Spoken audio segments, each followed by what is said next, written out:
I'm here today with Charles Davis. Charles is a wildlife photographer producing award-winning fine art and a contributor to international documentaries. Welcome, Charles.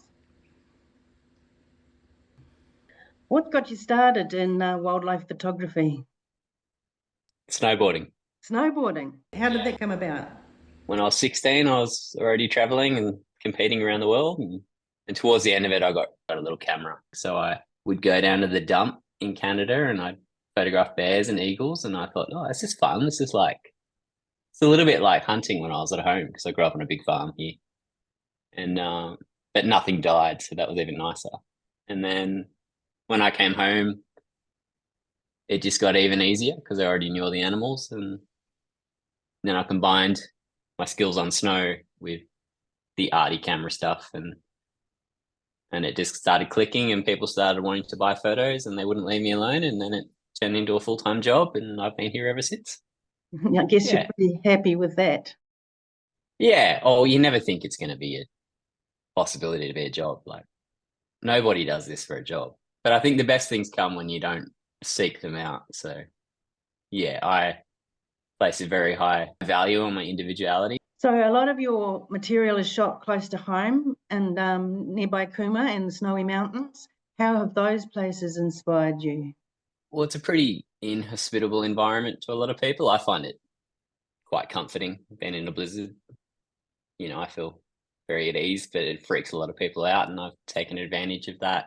And in another sense, I live in such a unique environment for the entire world. You know, like as Australian critters in the snow, that's very outside the box of what people think of cliche Australia. So to be able to photograph that has chiseled me out a niche, and through having a niche, I've been able to forge a career out of that.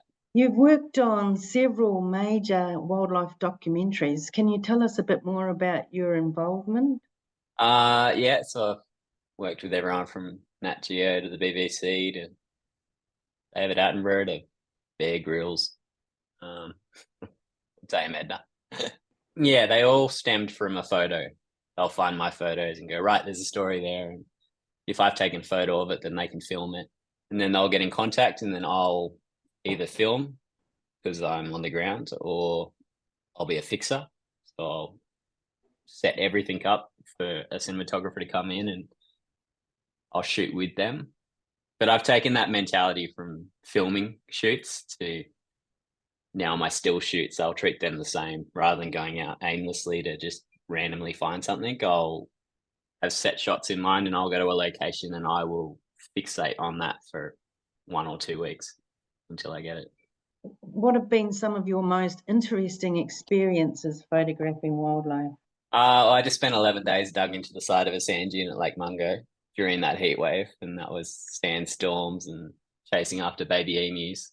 But before that, even just 2 weeks before that, I was up in Kununurra and I was hanging out of a helicopter with no doors on at 7,000 feet, spinning on its side to try and take photos. It's funny. And then a week before that, I was in Tassie for 2 months in a cold fishing shack, freezing my butt off, trying to get photos of the quolls jumping and devils in the snow.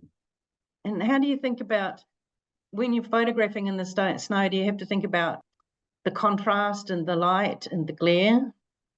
Yeah, a little bit. I won't go out on a sunny day. I'll go out when it's snowing.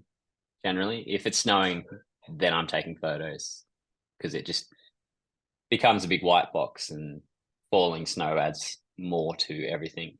Yeah, whereas bright sunshine is just the worst. Do you have a couple of tips for budding photographers interested in wildlife?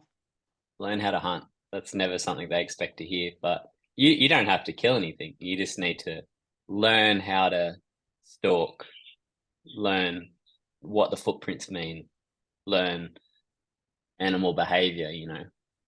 What does it mean when its ears are all pointed forward? What does it mean when it's looking straight at you? What does it mean when it's a bird and it takes a crap? That means it's going to take a flight in the next 30 seconds.